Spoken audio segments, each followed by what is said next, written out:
You are listening to Keep Canada Weird, a weekly weird news roundup by the Nighttime Podcast.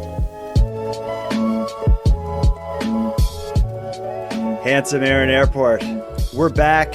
We're healthy. We haven't been in car accidents. There's nothing to prevent this from being the best show we've ever shown. You in? Yeah, I'm in for now. We'll see how the show plays out.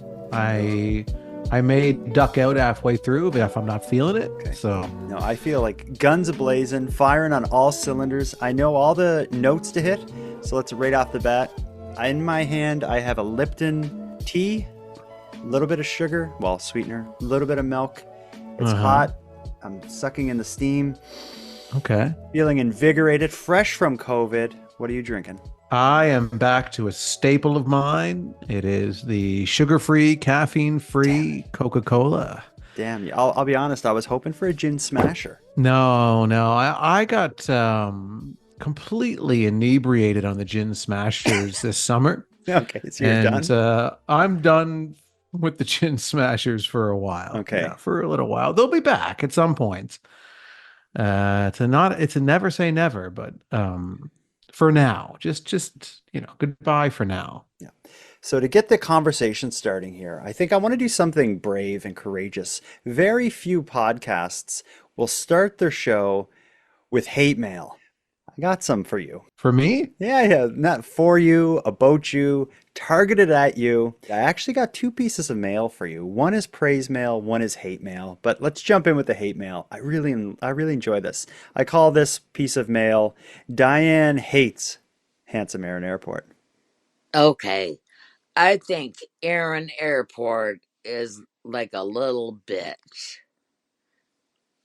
Maybe that's what people like.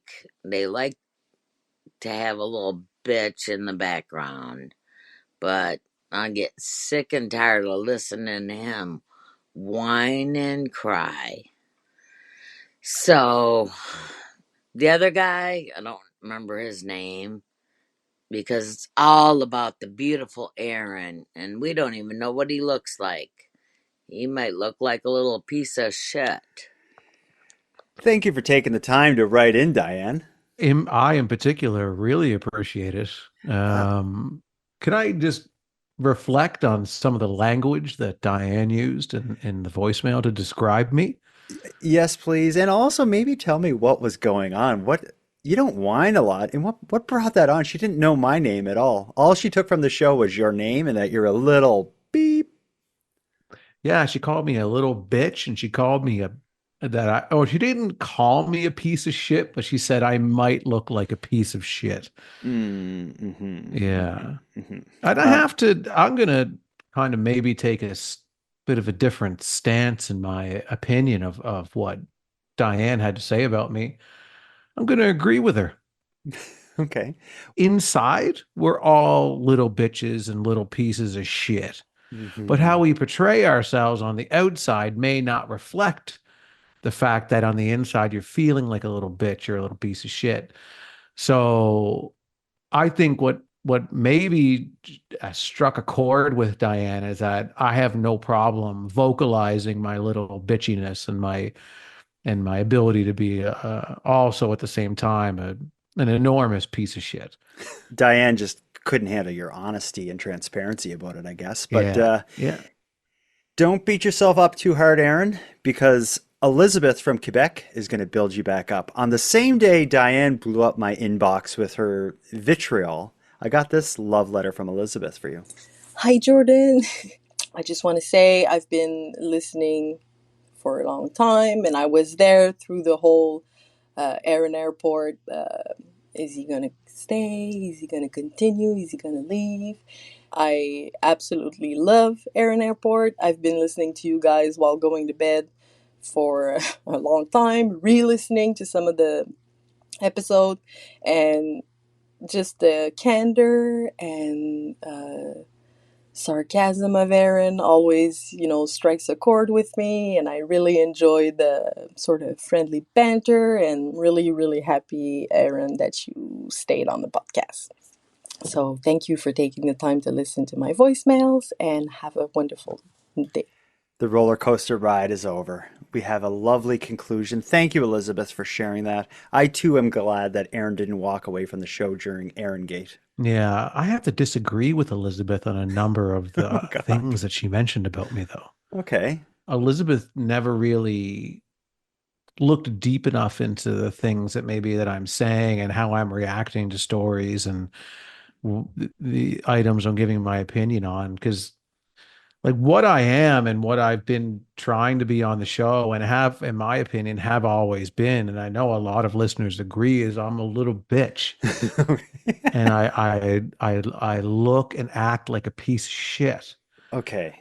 And so, I mean, I'm sorry, Elizabeth. I appreciate what you're trying to do, but the verdict is in, and there's no help for me. There isn't. And that's why we need to get to these topics. At least we can make some good use of your whiningness. Let's look at some of Canada's most unique, offbeat, and unusual stories that played out across this great nation over the last week. And I will tell you right off the bat, we have a rock solid lineup of stories tonight. Unexpected, surprising, shocking. More than one of these stories will seem like they're not even real. People will maybe accuse us of faking stories tonight, but I fact checked all these. These occurred. Let's get right into it. You want to start with, I can't wait. I want to start with the water gun assault. You've been waiting all day for this. I've been waiting because I too have a nasty neighbor, so I can relate to the story. Yeah. When this story came to me, it was a listener named April who shared the story of a crazy neighbor. But let me tell you what's going on, and then we'll get right into the story.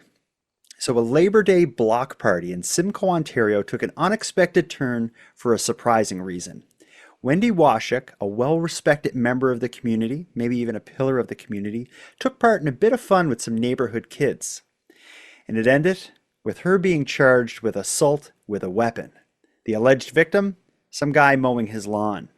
The weapon, a water pistol. Here's the story. On this quiet street in Simcoe, people are shaken by what's happened, especially Wendy Washuk. It's been awful. I've kept myself up many nights not sleeping, crying myself to sleep. Wendy says she was at a neighborhood party on the Labor Day weekend when she started playing with a 10-year-old and water guns, one of them like this one. I was pumping the water in the gun, trying to figure out the gun, and trying to spray them at the same time. And unfortunately, while I was doing that, I hit the neighbor that was maybe 3 feet away from me. He was out cutting his grass, and the water hit his chest. And I was apologizing over and over and over again because it was not intentional to hit him with the water. How much water was involved? Was he injured in any way or anything like that? Injured, no. It hit him on the chest. He had a t-shirt on.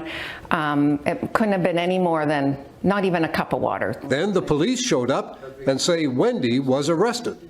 A Norfolk County OPP release said the incident resulted in the victim being physically assaulted. No injuries were reported. Wendy was charged with assault with a weapon. She's upset the release had no mention that the so-called weapon was a water gun. A police statement today said details of the weapon are not generally shared with the public. Because of the charge, Wendy says she was suspended from her job at a school. And she says police laid the charge without ever asking her what happened. We were never interviewed. We were never asked one single question. And I was told to come out to the police car, and I was being charged for assault. A GoFundMe page is raising money for Wendy's legal expenses. It says the assault with a weapon charge was laid by young, incompetent officers. The OPP responded by saying it takes pride in its professionalism and thoroughness. Neighbors are speaking out in support of Wendy, calling her a pillar of the community. This doesn't make sense. She just go outside to play with, kids, and this one's not fair. I think it's a joke. I got to question the OPP laying an assault charge when you got hit with water, because children are playing with those guns out there. If they're unsafe, why are children playing with water guns? My mind is blown by this, and I did a bit of digging into this, and like these charges could stick, but I would love to know, like my initial reaction in hearing the story is like, what is like this guy who got the water on him? Did he call the Hmm. police and file a complaint? Like, did he run in the house and be like, I got shot with a water pistol. Send someone down here. I want to press charges. Because I don't know how else that this could be set into motion. Well, I think that he probably didn't use the language of a water gun. He probably just said, "My neighbor just assaulted me. You need to come down here right away. Here's the address." And then along come the police officers and you know, then chaos ensues, I guess. I don't Yeah. this is a crazy story.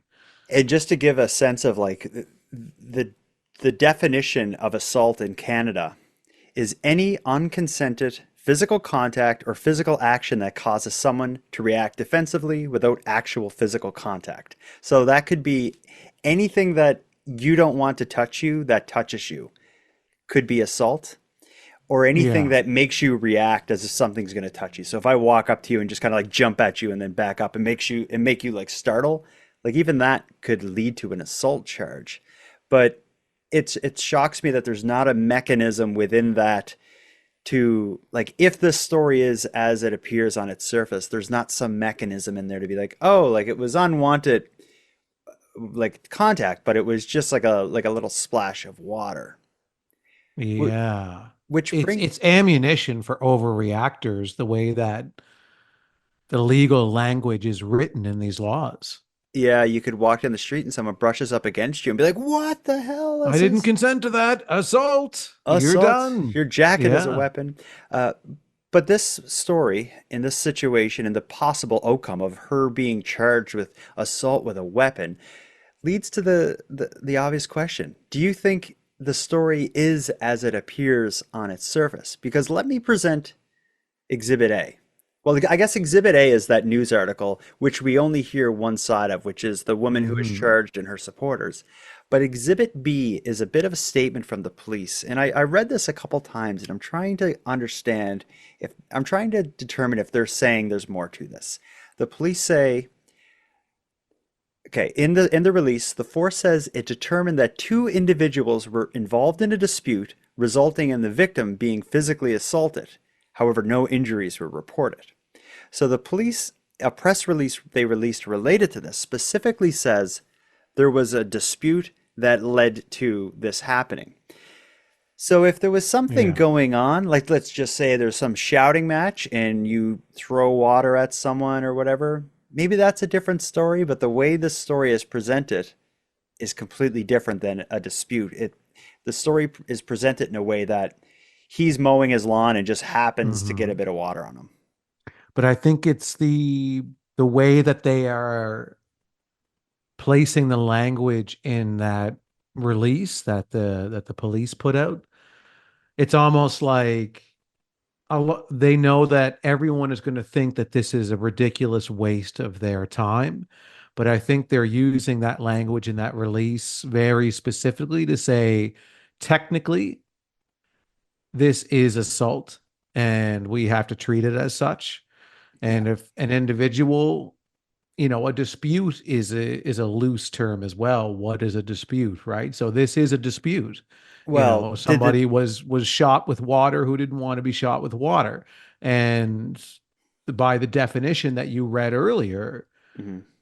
uh, the individual didn't consent to being hit by the water. Therefore, it falls under the Hey, definition of assault in under, Canadian law or whatever. yeah, it reminds me of when we were kids. I often remember like everyone would be playing with water guns, and I'd be like, "I'm not allowed getting wet." My parents said I can't get wet, and that used to be what I would say to get out of like someone spraying me or throwing a bucket of water at me. Yeah, my But clothes are made of sugar. You can't squirt me with water. My clothes will melt.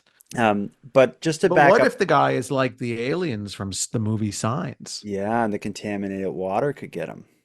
and the water, like, hurt those aliens? So, I will say though, I just want to back up for one moment. One thing you said there is the dispute may be the water, but the way the police press release writes or reads is that there was a dispute between two parties that resulted in the physical assault. So like they're saying the dispute came first. So I don't know if they would say that if there wasn't some sort of Well, interaction between them see, all. I don't think that the way that's worded is specifically putting anything in an order. Hmm. So it says in a release, the force says it determined that two individuals were involved in a dispute, resulting in the victim being physically assaulted. Those two things could be happening at the exact same time. Yeah, The I guess. dispute is that you hit me with water, and that is the assault. Is there a neighbor that's so awful and petty that he would accidentally get hit with water and go to the police? I don't know if you'd, yeah, accidentally get hit with water, gets hit with water, but overreacts in a way where they call the police. Yeah, I think there's lots Yeah. of people that are out there that are capable of that type of behavior, that are willing to waste taxpayer dollars, everybody's time, Oh the yeah. court's time. Like there's so many people's time that is being wasted with this incident that, it'll fry your brain to add up all of the hours and all of the money Yeah. that this incident wastes Yeah. with everybody involved. And not only is time wasted, it's a real problem. This woman is, it sounds like she's I think she's like suspended or something from her job now because she works with kids. You can't have someone with this stuff going on, assault with a weapon, working with kids. If the conviction sticks, that's change your life. But I think If it's it an awful sticks, situation. yeah, we need more information from witnesses even. Is there a witness that isn't related to the assailant Hmm. Or the victim, quote unquote or the victim. victim? Is there a I third think. party neighbor across the street that says, I saw the whole thing and she walked over with a bucket of dirty mop water and poured it all over his head Hmm. and then told him to go fly a kite? Yeah, it's. I think even if we met the victim, if he had have appeared in that news story and it gave a more thorough picture, because it was just that news piece was an interview with her and some of her supporters was really all it was. Uh, But I'm sure the news agency tried to reach out to this neighbor because of course they're going to want to get the neighbor involved in the news story. So the neighbor obviously declined well, they for, should have said that because even that would have maybe highlighted a bit of what they were dealing with this guy. yeah. Like, is the neighbor like? There's a big sign on his front lawn that says no trespassing, and there's like. His Hmm. windows are blacked out, and they knocked on the door, and he opened the door with like a shotgun in his hand or something. Like, is that what's going on here? Or I don't Yeah, know. he's got a no water sign on his lawn. Not allowed getting wet. Or my Yeah. my lawn has the perfect amount of water on it to make it the exact color green that I like, and any more water, even a squirt, would throw off my water balances And for they'll my sue lawn, you. and I'll sue you, yeah, and charge you with assault. Uh, I didn't intend to bounce from this story with the water gun to another story related to a bee sting. But now that I think about it, there are actually a little bit of similarities between these two stories. So I agree. let's make this jump. There's another story related to an assault investigation. This one doesn't lead to charges, but it's certainly Keep Canada Weird material. The water gun thing was in Simcoe, Ontario. This one's in Guelph, Ontario. Why don't you read me the news article about the Guelph bee sting assault investigation? Okay, yeah. A Guelph man was briefly detained Tuesday after a Toronto woman reported she had been stabbed with a syringe, but he's released without charge after an investigation revealed the woman's injury was actually a bee sting. What? Yeah. Emergency services were called to the patio of a downtown business around 1:15 p.m. after a woman in her 50s said her friend had been stabbed with a syringe and the suspect was still on the scene, according to police. Guelph police detained the man, who said he hadn't assaulted anyone. Paramedics who were on scene explained that the injury appeared to be a bee sting. Officers reviewed video footage which showed the male never touched or interacted with the woman, and he was released unconditionally, police said in a media release. unconditionally. There are no conditions to this release, so you can walk out and actually stab somebody with a syringe, and you're released unconditionally. So. That story is ridiculous, though. That's also wild. So they're on a patio. She must have felt something sharp, like in her arm or her back or whatever, and somehow the two women sitting at the table must have come to the belief that like the man behind them at the table next to them like quickly stabbed her with a syringe or something, which is a terrifying idea. Like if you feel a prick, the worst case scenario. That's where your mind jumps to immediately as you turn your head, and the first person you see, you assume like stabbed you with a syringe. So they don't confront him. Instead, they call the police. Like I think, like quietly. She's probably ducking down, like 911. The guy's still here. He stabbed my friend with a syringe. They send, and it's not just cops that show up. There's like cops. There's like an ambulance. They have all like the whole nine show up there, invade the balcony and arrest this guy. He was probably the most confused man on that patio that day. Yeah. I mean, he's probably just finishing up his Caesar salad. And next thing you know, it's like, you stabbed somebody with a syringe, sir. It's like, did I? Yeah, no. And then they look. News to me. They said they could tell it was a bee sting in her arm. The ambulance, the paramedic. I wonder if it still had like the stinger hanging out of it. Oh yeah, there's probably venom in there that they could see, and like the bee was probably still there, being like, "I did it, I did it." It was my syringe, my butt syringe. Then they went far. They did their due diligence. They also checked the cameras. It would have been great if the cameras had caught the bee actually landing on her. Yeah, and then they arrest the bee. They swat the bee. No, they'd arrest them because they don't have the death penalty in Canada. Okay. Well, those are two back-to-back assault stories. That was our assault segment of the podcast. Let's take a short break, and then we'll come back for one of our favorite topics, madness in Tim Hortons drive-thrus.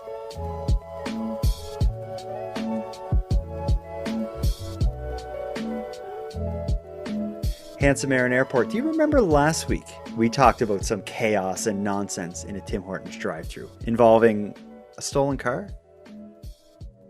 Well, it was a stolen car, and then the police tried to corner it in the drive-thru, and then they were trying to drive over the police cars. That happened last week. Another chaotic event happened in a Tim Hortons drive-thru this week. It's been a bad run for Tim Hortons drive-thrus. This one's in Mission, BC, and this is an interesting news article to listen in on. A young couple is recovering from injuries after an apparent road rage incident in a drive-thru at a Mission, BC Tim Hortons. It happened over the weekend, and a baseball bat was used. Listen to this. All around my eye, and then here's my other eye. Here, she smoked me here. Samantha Parkhill is recovering from her injuries. I really did think I was going to die at some point. It was very scary. It was Sunday morning around 10. Parkhill and her boyfriend were at a drive-thru near Lougheed and Cedar Valley Connector when they honked their horn at the vehicle in front. Sure enough, he turned around, started swearing some stuff at us and flipped us off, and he moved forward a little bit, put his car in park, started to light a cigarette in the drive-thru and started swearing at us some more. Leaving the drive-thru, Asher says the same people tossed a coffee cup at their vehicle, then proceeded to follow them out onto Cedar Street and up the hill for about 2 kilometers. We parked, they caught out, and they ran at us with a baseball bat. The couple turned off Cedar Street onto Bakerview Avenue, thinking they had escaped the ensuing vehicle. But they were wrong. This is where they were attacked by a baseball bat. When the male came from behind and hit me in the side of the head and removed the bat from the lady's hand and started hitting me with it, I did everything in my power to beat him to the ground. Whack me with the bat! You want me at the back? Oh, what? The couple was able to capture some video before their phone was snatched. So as you can see here, this is where she smashed this passenger side window. Caused quite a bit of damages to my car and my girlfriend's face. There are several dents on the hood of the car after being hit with a baseball bat, and blood stains are still on the driver's door. So I have cuts all along my knuckles here. I had to get 7 stitches. Mission RCMP later seized a black Chevy Malibu and have released photos of the suspects who are still at large. I actually moved out here to kind of get away from the city road rage. I think it's everywhere now. Sven Frenzel says just last week he was nearly the victim of a road rage. Sorry guys, that sucked. And it's not something he was expecting to experience in Mission. You just never know. Don't take life for granted because it could be gone in the blink of an eye.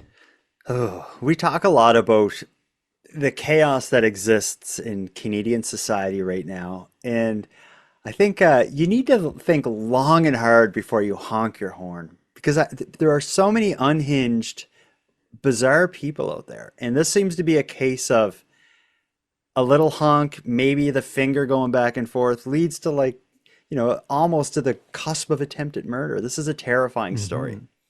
So I'm a little confused at the start. Who honked at who first? How did the victims? So the car in front of them, they didn't say why they honked, but they were in the drive-thru and they beeped at the car in front of them for some reason. Maybe they just were taking too long or something. Then the guy in the car in front of them started shouting obscenities and lit a cigarette and seemed to be just like raging.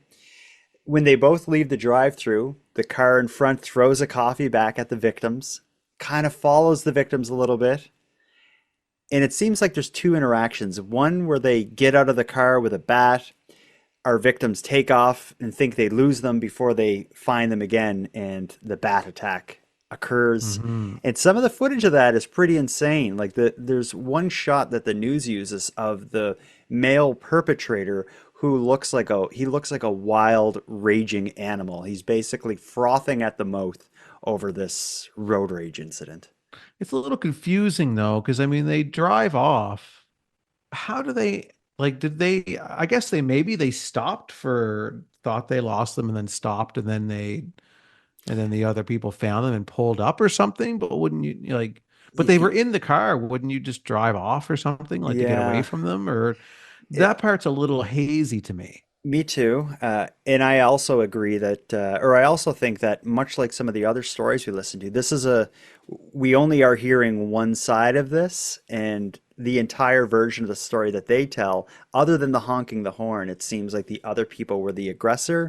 But yeah, how do they both end up parked on the side of the road, like kind of like fighting with this bat and stuff? Like I have a feeling maybe there was a bit more going on. I don't know. Well, it seems almost like maybe the victims, as they're being portrayed here, maybe were wanted the altercation until the bat got involved. So maybe they were ready to throw down, be like, all right, you want to throw coffee at us. All right. You want to threaten us. Let's go. And then next thing you know, a bat comes out, but still it's a little strange. And they honked at them first, and they didn't really indicate why they gave them we'll say, a friendly honk in the drive-thru. Yeah. My advice for anybody out there is don't beep your horn, because you're just going to set someone off, unless it's to like warn someone of impending danger or something. I'm not beeping my horn at people because people are nuts. Well, you never know at what point in time in somebody's life when you're beeping that horn at them. I could have been a domino effect of just like bad thing after bad thing after bad thing happened to this person. And then the straw that breaks the camel's back is you honking your horn at them. And then next thing you know, they're chasing you with a baseball bat. So it's for that reason alone of just not knowing who's on the other end of that car. Like who's inside that car and what they're capable of and what their temperament is. Most people can handle a honk, but the odd person can't. Yeah, absolutely. And I think things are so bad right now. The cost of food, the cost of gas, unemployment, the housing crisis, the access to healthcare, all these things are just burdening Canadians. And I think it's, we need to be kind and sensitive and understanding and empathetic of each other. any act of aggression, I feel right now more than ever could result in someone just like exploding at you like we see here. Yeah, yeah. And people will chase you down, in a road rage situation. Some people's road rage just flares instantly and then dissipates immediately.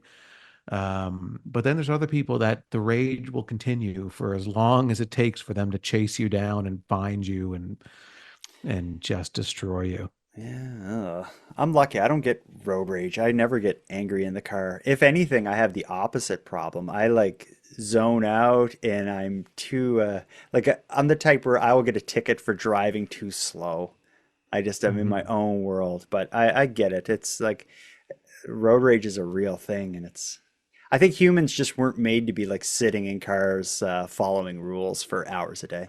Well, no, and going too slow can cause road rage in the people behind you. Oh, I get honked at all the time. Don't even react. You should carry a baseball bat with you for next time you get honked at. Speaking of getting honked at, I want to give a shout out to Regina, Saskatchewan, and a bit of a throwback to an old story we talked about. We have a listener named Kirsten who sent us a voicemail letting us know about something that's going on a TV show maybe we haven't watched that calls back to something we talked about. Tell me if you remember this story. Hey, Jordan and Aaron. This is Kirsten from Alabama. I just want to reach out to you because I have been watching the Global All-Stars version of RuPaul's Drag Race, and there is a drag queen on there from Regina, Canada, and she shouted out Regina by saying that she was from the city that rhymes with fun. So that just cracked me up, and I want to let y'all know that that is going on, and you should check it out. But I love you guys, and I hope you have a great day. Bye. Yeah, that was the marketing campaign by the city of Regina, The right? Regina Tourism, the failed Regina, the city that rhymes with fun campaign. Yeah. I have an episode of Nighttime podcast coming out tomorrow that covers a story from another Saskatchewan town called Tisdale. In Tisdale, it's a town of like 3,000 people, an agricultural community. Up until recently, they changed it. The town motto was Tisdale, the land of rape and honey. But they changed it. Rape is rapeseed. Well, do you know what rapeseed is? Yeah, I've heard of it. Yeah, rapeseed, they harvest it and use it for oil, but for obvious marketing reasons, the oil that comes from rapeseed, they call it canola oil. So here in canola oil and vegetable oil, like it's something everybody use for cooking, but it should be called like rape oil. But people wouldn't buy that. But anyway, and some people would. Yeah, in Tisdale, a lot of the economy was based on farming this rapeseed. So for years, the town's motto was the land of rape and honey. Yeah, well, I mean, times they are a-changing. Certainly. Short break, and then we'll get to our last story and some really good Robin's Donuts ads that I am pumped for. Can't wait.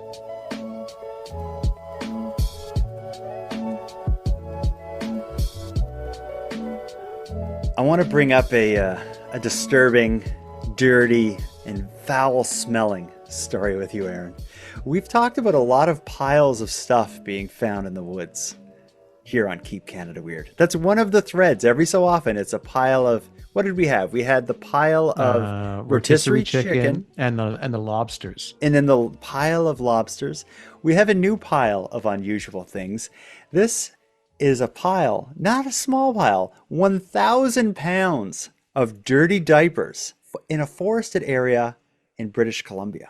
Listen to this news story and see if we can make any sense of this. Our first dirty diaper story. It won't be our last. A very unpleasant job for the Okanagan Forest Task Force over the weekend. The volunteer group hauled out a huge pile of dirty diapers from the backcountry. The organization provided this video of the stinky mess. The group's founder tells Global News the garbage was left behind by a family of 8, including 6 children who've been living in the hills above Lake Country. The task force says it has cleaned up after the family several times, and each time they've moved to another location and leave behind another mess. We managed to completely fill a hydraulic dump trailer full of just diapers and not very much other garbage other than just diapers alone. There's probably close to between 800 to 1,000 pounds of used diapers. The smell is not fantastic, especially during the summer days. And a lot of these dump sites, they've had time to sit there and cook in the sun. The diapers were in various spots in that area of the backcountry, as well as packed from floor to ceiling inside a vehicle, according to Blake. Police have been notified and are investigating. Oh, what are police going to do? Like, spare the cops? I don't know what the outcome of that should be, but it seems like it's one family of 8 that are living on the hills using a ton of diapers. Yeah, at least in this situation, because we were talking about how we've covered several stories in the past about piles of things left randomly somewhere. The pile of rotisserie chickens, unexplained. Mm-hmm. The pile of dead lobsters, unexplained. But this time we have a pile of something explained. There's a family in the woods that are leaving these diapers, that are living in the woods and moving from site to site every time they get caught. And I think the mystery isn't who's leaving these diapers. It's like how and why. Like 800 to 1,000 pounds. That's a significant amount of soiled diapers, I would think. But that's 6 kids. That's 6 kids with, I guess if you got 3 that in are diapers. using diapers, and maybe more than the kids are using diapers. Maybe everybody's using the diapers because they are living in the woods and it's the easiest way for them to use the bathroom. Yeah, you could have a point. You would think that, I don't think the police are going to do anything. I feel like this is probably a case where they're not worried about being charged with littering or something like that. I feel like what needs to happen is someone needs to just figure out where they're living and just bring over some like garbage cans and stuff. Like it seems like it'd be easy to maybe help prevent this. If they've already cleaned up several times, could they not just explain to the people, like, the issue is all the garbage. Like, if we just put a garbage can here, we'll come pick it up. Well, I mean, I imagine, these people are living in the woods and are leaving the diapers there to rot in large piles. I imagine it might be difficult to reason with them in terms of why they shouldn't do that. Yeah. Oh, you would think they wouldn't want to either. They would. But what's going to be their other option? I assume living in the woods is their only option. Mm-hmm. So what's another option for them to do with their diapers? What caught my attention about this story is just the sheer weight and amount of diapers. But what else? What happens in other situations where there are people with babies living unhoused? What do they do with their diapers? Exactly. Probably the same thing. They probably find somewhere to dump them, and that's that, I guess. I mean, we have an explanation as to who and vaguely why, but we don't have any information on who these people are and what their situation is. So yeah, I have a feeling their situation is pretty bleak. I imagine it is bleak. Yeah, I imagine it's I imagine the dirty diapers are probably not the worst part of this equation. There's probably a lot more to this story than we have information on. And I imagine they probably don't want to be doing this, but they probably are doing it because they have to. Everything about that is awful for everybody involved. And maybe it's just a statement about the state of our country. Mm-hmm. But we need to lift our spirits back up. That was a gross, stinky, dark one. Let's get into something we both love. That is Robin's Donuts. That is our mission to elevate the status of Robin's Donuts from fringe cult favorite coffee shop to legendary champion of Canadian arts, culture, coffee, and donuts. The way we've been doing that is by soliciting Keep Canada Weird listeners and correspondents to contribute ads for Aaron and my favorite coffee franchise, Robin's, and the ads keep coming in and they keep being awesome. However, just like at the beginning of the show, this is a great bookend. At the beginning of the show, we had Aaron hate and Aaron love. We're going to get some Robin's love and maybe a little bit of Robin's hate to wrap up the show. Okay. I don't know how I'm going to react to that. So that's hard for me to wrap my mind around. You say go and we'll do it. We'll start with the ad, okay? Yeah, let's go. This is a good one because it's a father-son duo, Sean and Todd. They made a Robin's song. Here it comes. Wake up to the best start. Robin's coffee warms your heart. All day breakfast treats you right. Every bite a sweet delight. Pastries made with care. Freshness in the air. Listen to a podcast on your phone. Weird stories about our home. Robin's Donuts leads the way. Sip that coffee and feel okay. Morning, noon, or midnight snack. Robin's got you coming back. Oh, yeah. What a banger. That was a jam. Oh, that's wicked. I love that one. It's a father-son. It couldn't be more wholesome, too. That's what's so great about it. It's so wholesome. The two of them singing together, talking about the podcast and Robin's Donuts, and the music is so bouncy and happy. Whose idea? It's a father-son duo. Do they both listen? Or was like the kid like, Dad, could you help me with something I'm doing for this podcast I like? Or was the dad like, son, if you're not busy, could you come sing about, about a coffee shop with me?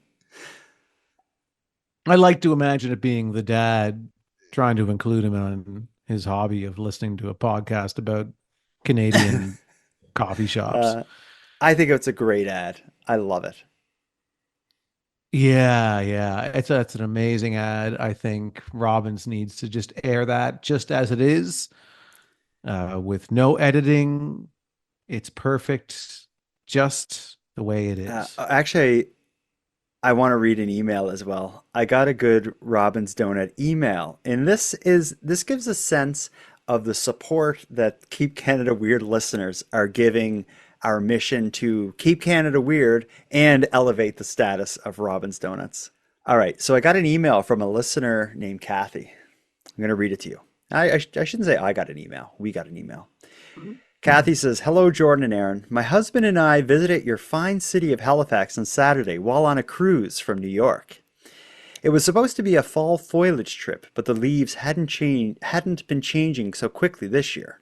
After listening to your praises of Robin's Donuts, we were on the hunt to find one in Halifax, as we had only a few hours in port and couldn't drive out of town to get a donut and maybe miss our ship sailing away without us. Sadly, we didn't find any Robin's Donuts in the city of Halifax proper, and when I googled the nearest location, it was just too far to travel with our limited time in town, and the hop-on, hop-off pink bus doesn't travel that far. I mentioned our disappointment to a lovely woman named Geraldine, who is one of the Canadian ambassadors for your city, at the information desk at the cruise terminal. She happens to be a big fan of Robin's Donuts too.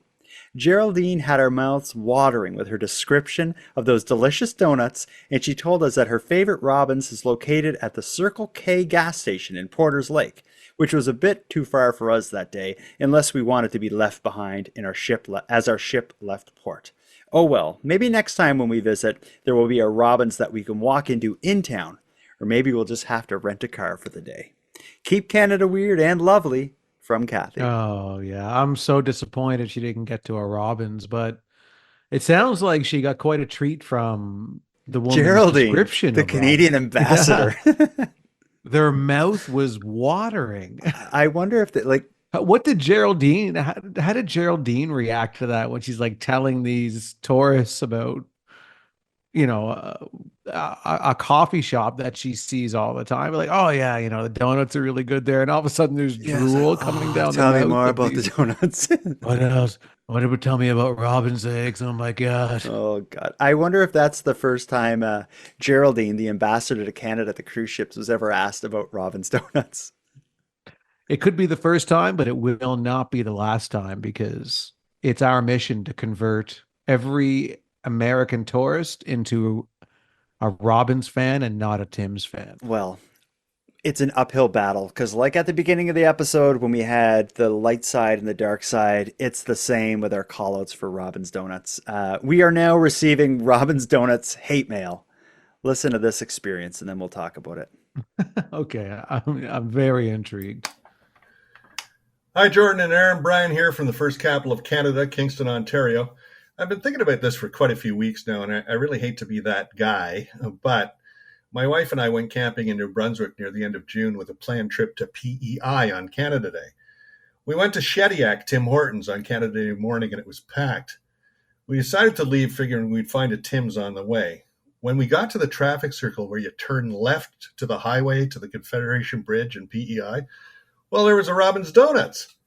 I excitedly told my wife that this was the donut store that these two guys I listened to on a podcast from down east talk about. Guys, if we have a Robin's in Ontario, I haven't seen one.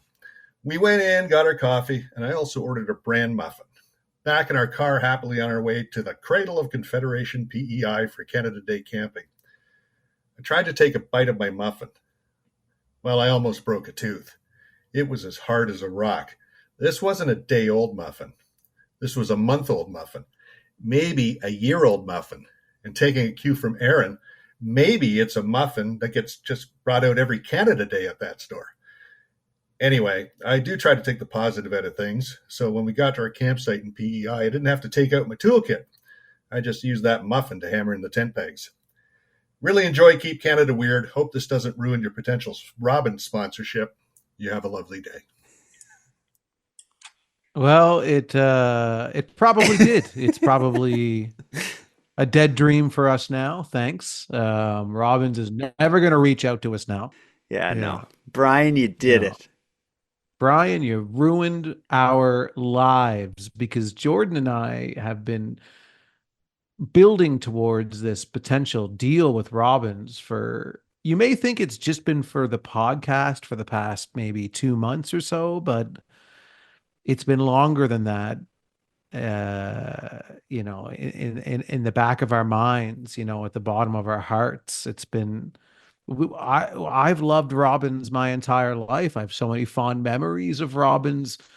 After rehearsals of plays in university, we would go to Robbins Donuts and we would sit there for hours drinking coffee, playing improv games, and the staff was always very friendly to us and never kicked us out, even though we were being loud, obnoxious. But all I got to say to Brian is I hope you enjoy the check Tim Hortons gave you to do that, because I have a feeling this rock solid brand muffin doesn't exist. It's something very suspicious, and I feel like it's connected to some of the recent Tim Hortons stories that we've covered on here as well.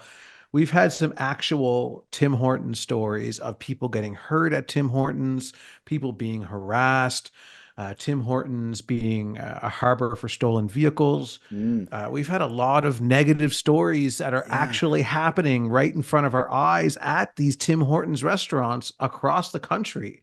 And all of a sudden, out of the blue, Brian, what a coincidence, we get a voicemail from someone who was looking for a friendly Tim Hortons and came across, oh, Robin's Donuts that has hard muffins. And I mean, first off, you're getting a bran muffin, man. Like you know how jam-packed with a bran that muffin probably is. The reason it's hard is because that's a utility muffin.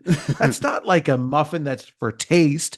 That's like people who are constipated need a bran muffin, and they need the most amount of bran humanly possible jam-packed into one tiny little muffin. And it's for medical purposes. It's not for your pure enjoyment. And in fact, it insults me and it insults anyone who's constipated around this nation, because those muffins are for them. So if you're not constipated, Brian, you're not allowed to eat those. So why don't you go to Tim Hortons where you can get your soft, crumbly, flaky bran muffins with hardly any bran in them that no constipated person would ever put in their body for medical purposes. Out of Robbins, you get medical grade bran muffins that will completely clean you out and get you ready for work tomorrow. I think it's only a matter of time before this whole thing fires off. It's going to take a hell of a lot more than Brian to ruin it. So let's just keep doing what we're doing. If anyone out there wants to create a Robbins Donuts ad, record it, send it to me. You can do that by going to nighttimepodcast.com/contact or emailing it to me at nighttimepodcast@gmail.com.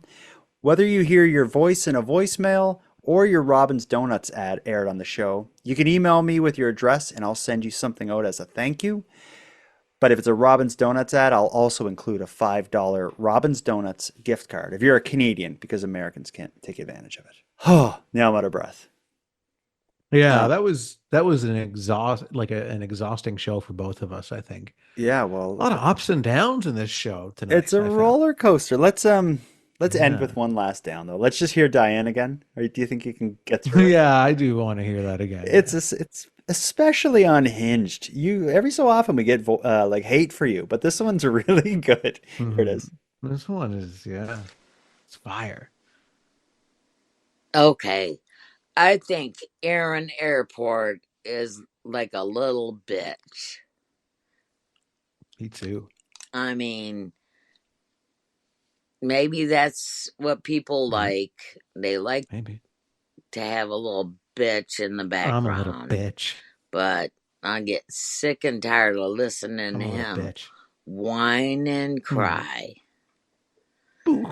So, the other guy, I don't remember his name. Not worth remembering. Because it's all about the beautiful Aaron, and we don't even know what he looks like.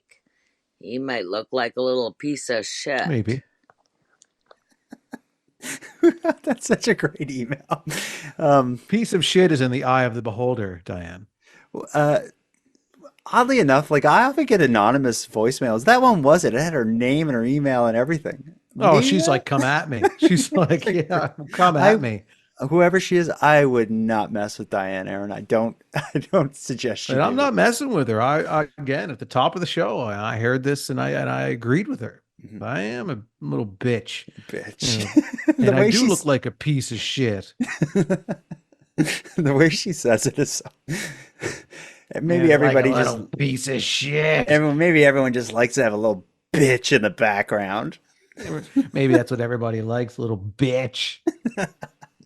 Oh my God. Yeah, she's great. I love Diane. Yeah. She's free to send in more comments about my attitude, my personality, my looks, anything she wants to know. I'd like to have I would love to be for an entire hour roasted by Diane. Just roast us, Diane.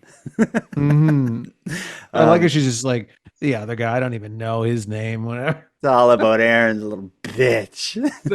I'm just here to call somebody a little biatch. All right. Well, we've been through enough. We've kept Canada weird. We found, I think, the right stories to do that. We've highlighted a brand we loved in Robbins. We aired some of Diane's grievances. I think it's safe. Some of them. I'm sure she has a hell of a lot more to say. Oh yeah. I wonder what Diane would think of the brand muffins at Robbins. Oh, she'd flip out. She's probably banned from every Robbins Donuts in Canada. Yeah. Let's put a bow on this, Aaron. We've been through enough.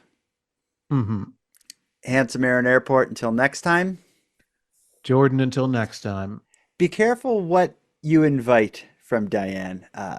She sounds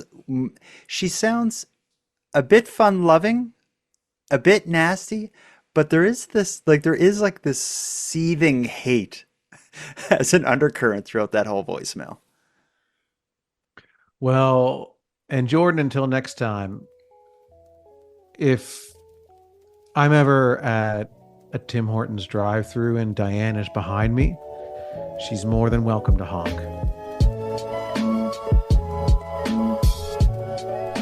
And that's it for tonight's show. I want to thank you for helping Aaron and I fulfill our mission to keep Canada weird. But if any one of you listening want to contribute even more, we need all the correspondence we can get. If something weird happens in your area, or if you have any thoughts or opinions on anything we discussed tonight, let us know about it. The best way to reach us is by using the voice recorder that can be found at nighttimepodcast.com/contact. We're excited to hear from you. Now, before we part here, I want to thank a few people. First of all, a big thanks to Aaron for another great night with me and with you, the listeners of Nighttime. A big shout out to the internet's favorite cult leader, Unicole, who provides our intro and outro voiceovers, and Monty Data, who provides the outro version of O Canada that you're about to hear. And then lastly, but most importantly, a massive thank you goes out to each and every one of you listening to Nighttime, as without your interest and your support, this show would be as pointless as it would be impossible. Now, on the topic of support, let me give a special thanks to the newest premium feed subscribers, Kelly, Lauren, and Don. Thank you for your generous support. And for anyone else who'd like to support the show that way, a premium feed subscription costs just a couple dollars a month, and that money funds the creation of new episodes. But the premium feed will also give you those episodes 2 days early, give them to you ad-free, and give you access to a full back catalog of Nighttime episodes. If that sounds like something you're interested in, you can go premium right now at nighttimepodcast.com/subscribe. And if the premium feed isn't for you, you can still support the show by sharing this episode on social media and telling all your like-minded friends that you listen. Your support means everything to us. So until next time, take care of each other, hug your loved ones tight, and let us know if you see anything weird. Keep Canada Weird is written, hosted, and produced by the Nighttime Podcast. And now to our viewers and listeners everywhere. Good night. One last thing to do. Story of the night. Is it assault with a water gun, the Tim Hortons drive-thru attack, the 1,000-ish pounds of soiled diapers, or the bee sting assault? Oh, it's hands down the water gun. Yeah, it has to be. There's so much to say. You can get into the legal stuff. You got the mystery of what's with this guy. Yeah. The bee sting is a close second, but the water gun is is definitely the champion tonight. What the bee sting is missing is just more to the story. Like, that whole article is just based on so quickly, and it's just based on a short press release from the police, like 2 paragraphs. Yeah. So if you I think the water gun may have more updates in the future that we might be able to revisit the story down the road. Yeah, that's a good point. And I would like to. I'd like to learn more, and I'd love to meet the people involved. Yeah. Once it all plays out, then we can go back and just have episode after episode peeling back the onion of the story. I think Aaron Airport is like a little bitch. And we don't even know what he looks like. He might look like a little piece of shit.